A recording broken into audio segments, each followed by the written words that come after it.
Why people with BPD fear abandonment. Hi everyone and welcome back to our channel. We're grateful to have you here with us for another video. If you find this content helpful, please tap the like button and consider subscribing. Your support means a lot and helps us reach more people. You know, there's something profoundly human about the fear of being left behind. But when you live with borderline personality disorder, that fear doesn't just knock on your door occasionally. It moves in, rearranges your furniture, and becomes the lens through which you see every relationship, every connection, every moment of love. Tonight I want to talk to you about something that lives in the shadows of so many hearts. The fear of abandonment that shapes the way people with BPD navigate love and relationships. This isn't a clinical lecture. This is a conversation between souls, a reflection on the tender places where our wounds meet our deepest longing for connection. Let me paint you a picture. Imagine being a child standing at a window, waiting for someone who promised they'd come back. Maybe they did come back, but the waiting, that endless, aching waiting, carved something deep into your nervous system. Maybe they didn't come back at all. Or perhaps they came back changed, distant, unpredictable in their love. For many people with BPD, abandonment isn't just a fear. It's a lived experience that began long before they had words for what was happening to them. It might have been a parent who left, physically or emotionally. It could have been the inconsistency of love that felt safe one day and dangerous the next. Sometimes it was trauma that taught a young heart that people you love can disappear without warning, leaving you to make sense of a world that suddenly feels unsafe. The thing about childhood wounds is that they don't stay in childhood. They grow up with us, shape our expectations, influence the stories we tell ourselves about love and worthiness. When you're diagnosed with BPD, you're not just being told you have a mental health condition. You're being given language for a way of being in the world that often began as a completely reasonable response to unreasonable circumstances. I want you to understand something crucial. The fear of abandonment in BPD isn't weakness. It's not being too sensitive or too needy. It's a nervous system that learned to be hypervigilant because it had to be. It's a heart that learned to expect loss because loss was what it knew. When we talk about abandonment fear in BPD, we're talking about something that operates on multiple levels simultaneously. There's the cognitive level, the thoughts that spiral. They haven't texted back in 2 hours, they must be pulling away. They seemed different yesterday. They're probably planning to leave. I knew this was too good to last. But underneath those thoughts is something much more primitive and powerful. The emotional and physiological response that kicks in when the abandonment alarm starts ringing. Your heart rate spikes. Your breathing becomes shallow. Your body floods with cortisol and adrenaline as if you're facing a physical threat. Because to your nervous system you are. You see, for someone with BPD, abandonment isn't just about someone leaving. It's about the threat of psychic annihilation. The feeling that if this person leaves, you might literally cease to exist. This isn't metaphorical. In those moments, it feels completely real and completely terrifying. This is why someone with BPD might have such intense reactions to what others perceive as small things. When your partner comes home from work a little quieter than usual, when they don't respond to a text immediately, when they need some space. These things can trigger a response that seems disproportionate to the situation. But when you understand that their nervous system is interpreting these events as potential threats to their very existence, the response makes perfect sense. One of the most heartbreaking aspects of abandonment fear in BPD is how it can create the very thing it's trying to prevent. When you're terrified of being left, you might find yourself doing things that push people away. Testing their love, creating conflict to see if they'll stay, or leaving first before they can leave you. This is the cruel paradox that so many people with BPD live with. The strategies they develop to protect themselves from abandonment can actually drive abandonment. It's like being caught in a dance where you're simultaneously reaching toward someone and backing away, wanting connection but fearing it, needing love but not trusting it. I think about the times when someone with BPD might say things like, "You'd be better off without me," or, "Just leave me now and get it over with." These aren't manipulative statements. They're expressions of profound pain and anticipatory grief. They're saying goodbye before they have to experience being said goodbye to. Or consider the hypervigilance that comes with this territory. Constantly scanning your partner's face for signs of withdrawal. Analyzing every word, every tone, every gesture for evidence that the end is coming. It's exhausting to live this way. And it's exhausting to be in relationship with someone who's in this state of constant alertness. In the landscape of BPD, abandonment fear is often accompanied by a particular kind of storytelling. These are the narratives we create to make sense of our experiences, but they're often stories that keep us trapped in cycles of pain. There's the story of inherent unworthiness. People leave me because there's something fundamentally wrong with me.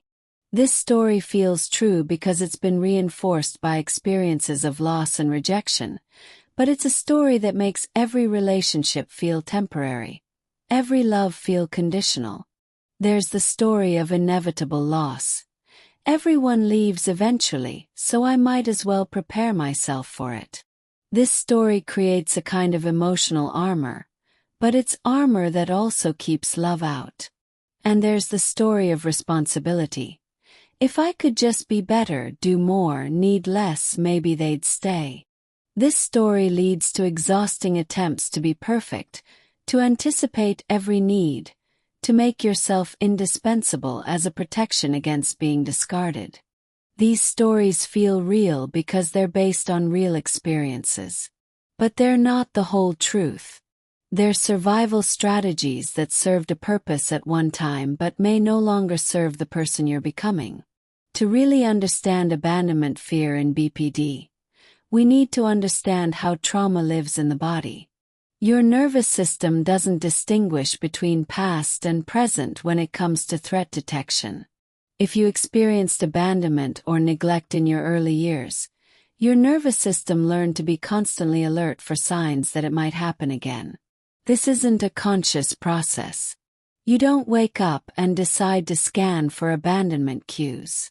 Your autonomic nervous system does this automatically, below the level of your awareness. It's like having a security system that's so sensitive it gets triggered by leaves blowing past the window. When this system activates, it doesn't matter how logically you know that your current partner loves you or that this situation is different from your past. Your body is responding to what it perceives as a familiar threat pattern, and it's mobilizing all its resources to protect you from the pain it remembers. This is why reassurance, while important, isn't always enough to calm abandonment fears. You can hear "I love you, I'm not going anywhere," and still feel terrified that they will. It's not that you don't believe them intellectually. It's that your nervous system is operating from a different kind of knowing, a bodily knowledge that says danger is near. In romantic relationships, abandonment fear can turn love into a kind of theater where every interaction becomes charged with meaning. A delayed response to "I love you" becomes evidence of wavering feelings.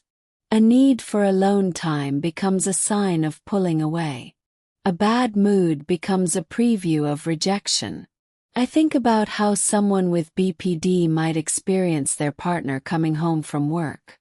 While their partner is simply transitioning from the workday, the person with BPD might be reading their energy, analyzing their greeting, measuring their enthusiasm. Are they happy to see me? Do they seem distant?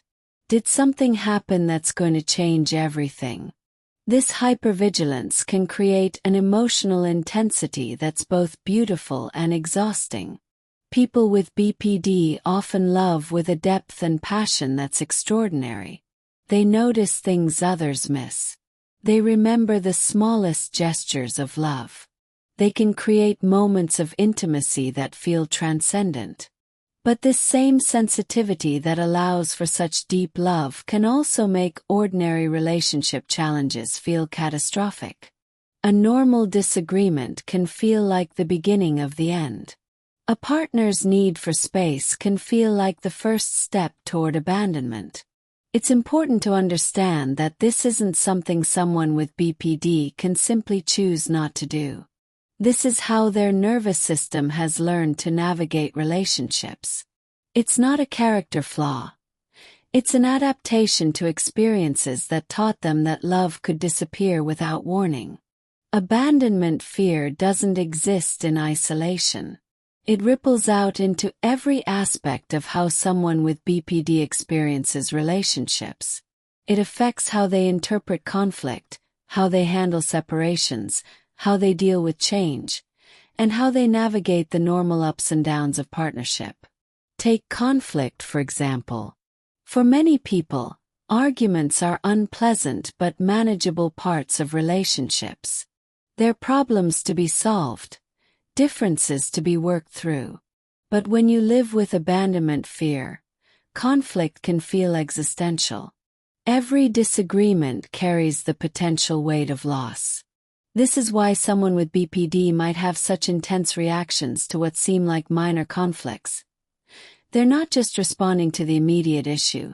They're responding to the threat that this conflict could be the thing that finally drives their partner away. Or consider how abandonment fear affects the experience of normal separations.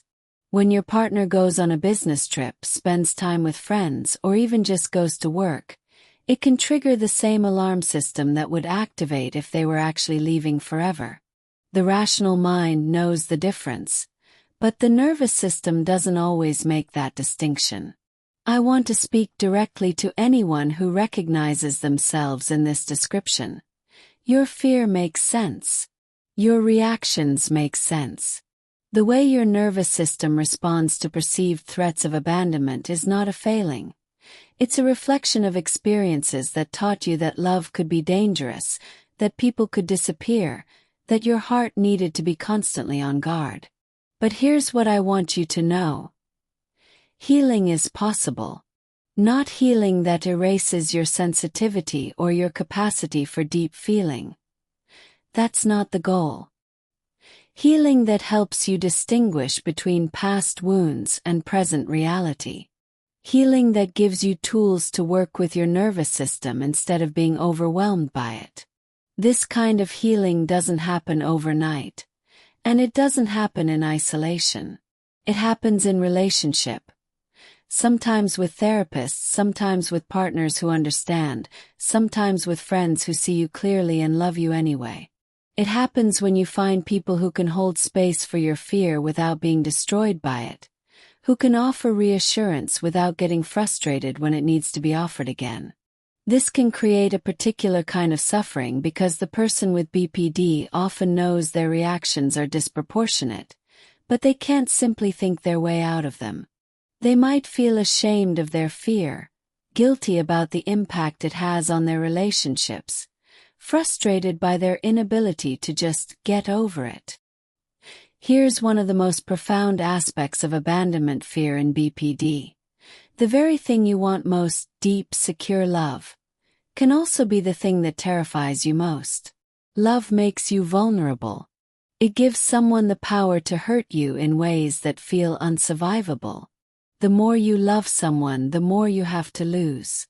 This creates a terrible paradox. You need love to heal, but love feels dangerous. You want to be known completely, but being fully seen means someone might discover the parts of you that you fear make you unlovable. You long for permanence, but you've learned that nothing lasts forever. Sometimes this paradox manifests as a push-pull dynamic in relationships. Drawing close and then creating distance.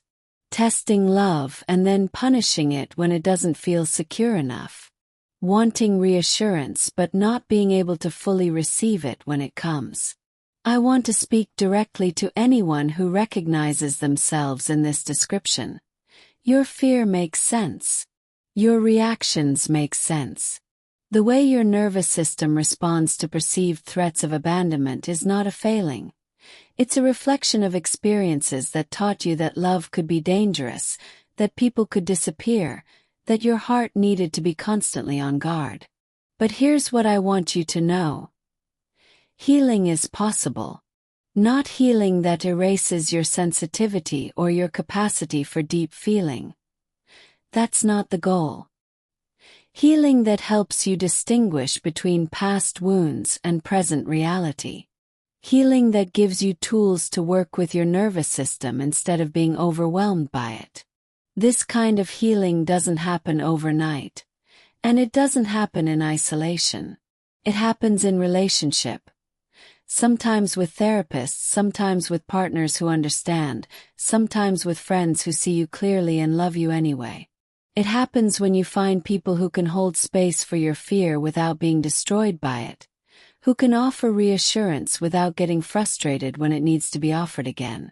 One of the most important aspects of this healing journey is learning to develop a relationship with your own nervous system.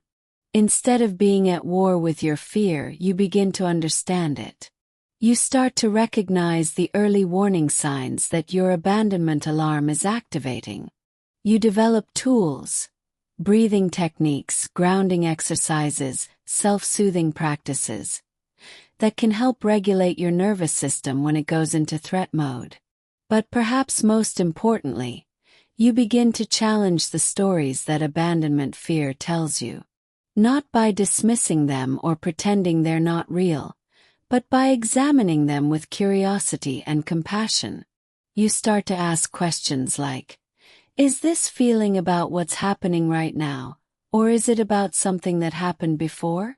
What would I need to feel safer in this moment? How can I take care of myself while I'm feeling this fear? In many ways, healing abandonment fear in BPD involves a kind of reparenting process. The child within who learned that love wasn't safe needs new experiences that contradict old beliefs. This child needs to learn that it's possible to be loved for who you are, not just for who you think you need to be. That it's possible to have needs and still be wanted. That it's possible to make mistakes and still be chosen. This reparenting sometimes happens through therapy, but it also happens through relationships with people who can offer what wasn't available before. Consistency, patience, unconditional positive regard. It happens when someone stays during your storms instead of leaving. When they see your fear without becoming afraid of you. When they love you not in spite of your sensitivity, but including it. And crucially, this reparenting involves learning to offer yourself the kind of love and care you've been seeking from others. It means developing an internal voice that can offer comfort when the abandonment alarm goes off. A voice that says, I know you're scared. I know this feels like the end of the world. But you're safe right now. We can get through this together. When someone with BPD is working on healing abandonment fear, it's helpful to understand what secure relationships can look like. These are relationships where your fear is met with understanding rather than judgment. Where your need for reassurance is seen as information about what you need to feel safe, not as a burden or a flaw. In secure relationships, there's room for your intensity. Your partner doesn't try to minimize your feelings or convince you that you shouldn't feel afraid. Instead, they help you navigate the fear. They might say things like, I can see that you're really scared right now. What do you need from me to feel safer? Or, I know this is hard for you. I'm not going anywhere. These relationships also have boundaries that feel safe rather than threatening. Your partner can take care of their own needs without it meaning they love you less. They can have other relationships without it being a threat to yours. They can have bad days without it being about you. But here's something important. Building these kinds of relationships requires participation from both people. The person with BPD needs to be willing to communicate about their fears instead of acting them out. They need to be willing to take responsibility for their own healing while still allowing themselves to need support. And they need to be willing to extend the same kind of understanding and patience to their partner that they're asking for. I want to take a moment to talk about something that often gets overlooked in discussions of BPD and abandonment fear. The gifts that come with this sensitivity. Yes, the fear of abandonment can create suffering, but it also creates capacities that are extraordinary. People with BPD often have an almost supernatural ability to read emotional cues. They can sense when something is wrong before others even know it themselves. They love with a depth and intensity that can be life-changing for the people who receive it. They have access to the full spectrum of human emotion in ways that can create art, insight, and connection that's profound. The same nervous system that can be triggered by abandonment cues is also capable of detecting beauty, love, and connection with exquisite sensitivity. The same heart that fears being left is also capable of loving in ways that are transformative. This doesn't mean the suffering should be romanticized or that healing isn't important. It means that the goal isn't to become someone different. It's to become more fully yourself with all your sensitivity and depth, but with better tools for navigating the world. One of the most powerful tools for managing abandonment fear in relationships is communication that creates safety and understanding. This means learning to talk about your fear before it becomes overwhelming, learning to ask for what you need instead of expecting your partner to guess, and learning to hear reassurance when it's offered. For example, instead of saying, "You don't love me anymore," when your partner seems distant, you might say, "I'm feeling scared that you're pulling away.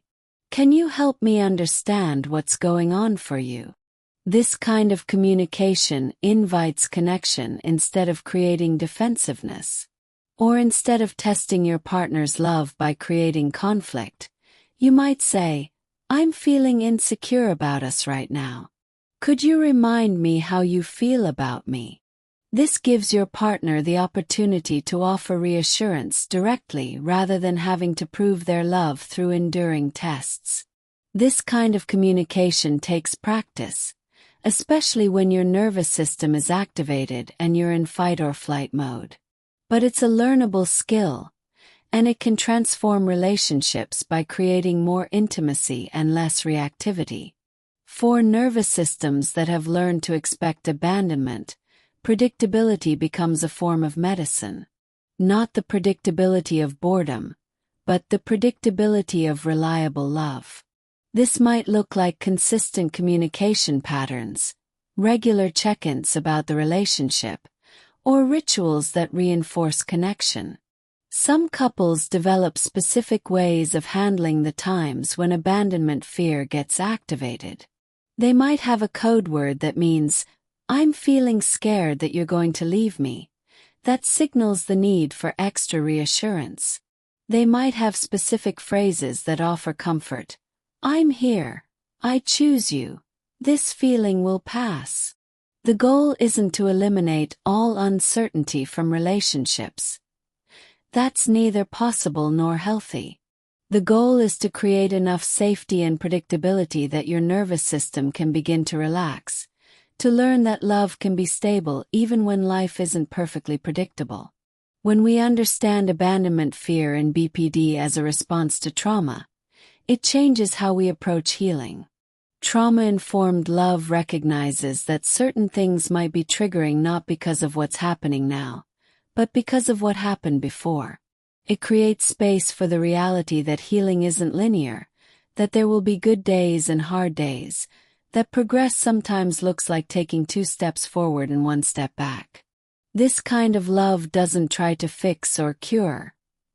It accompanies. It doesn't try to convince someone out of their fear. It sits with them in the fear until it passes. It doesn't take the fear personally. It recognizes it as information about what someone needs to feel safe. For the person with BPD, trauma-informed self-love means treating yourself with the same compassion you'd offer to anyone who had been through what you've been through. It means recognizing that your responses make sense given your history. It means being patient with yourself as you learn new ways of being in relationship. Here's something beautiful about nervous systems. They're designed to learn and adapt throughout our entire lives. The same plasticity that allowed your nervous system to adapt to difficult circumstances when you were young also allows it to learn new patterns of safety and connection now. Every time you have an experience that contradicts your abandonment fears, every time someone stays when you expect them to leave, every time you survive a separation, every time love remains stable through conflict, your nervous system takes note. Slowly, gradually, it begins to update its threat detection system. This is why healing happens in relationship. Your nervous system needs new experiences, not just new thoughts. It needs to feel what it's like to be loved consistently, to be seen completely and still be chosen, to have your needs met without having to earn it. This process takes time and it requires patience, both from you and from the people who love you. But it is possible. Your nervous system can learn that love doesn't always end in abandonment, that people can be trusted to stay, that you are worthy of the love you seek. As we near the end of our time together tonight, I want to talk about what healing abandonment fear in BPD ultimately looks like. It's not about becoming someone who never feels afraid of loss. That would be inhuman. It's about integration, about holding all parts of yourself with compassion and understanding. It's about recognizing when your abandonment alarm is going off and being able to say, "I see you, fear. I understand why you're here. Thank you for trying to protect me.